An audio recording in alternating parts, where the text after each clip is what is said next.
छत्तीसगडच्या बिजारपूरमध्ये जवानांच्या वाहनावर नक्षलवादी हल्ल्यामध्ये 9 जवान शहीद। उपमुख्यमंत्री एकनाथ शिंदेंना धमकी देणाऱ्या तरुण गजाड 24 तासांच्या आत पोलिसांनी आरोपी हितेश थेंडेला मुंबईत ठोकल्या बेड्या। टोरस कंपनीकडून गुंतवणूकदारांची कोट्यावधींची फसवणूक। मुंबईसह सर्व शाखांना टाळे ठेकून संचालक फरार।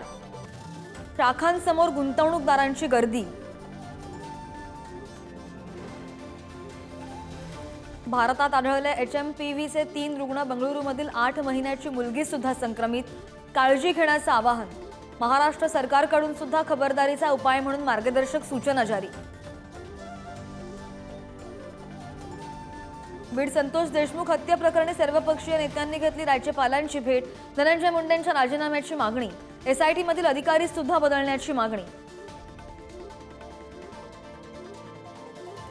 धनंजय मुंडेंचा राजीनामा का मागताय? चौकशीमध्ये मुंडेंचं काही समोर आलंय का? विरोधकांच्या राजीनाम्याच्या मागणीनंतर छगन भुजबळांकडून धनंजय मुंडेंची पाठराखण।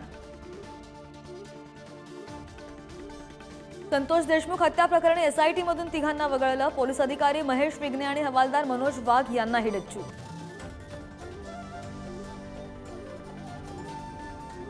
धाराशिवमध्ये पारध्यांच्या 2 गटामध्ये हाणामारी। 3 जणांचा मृत्यू, एकाची प्रकृती गंभीर। 10 संशयित पोलिसांच्या ताब्यात।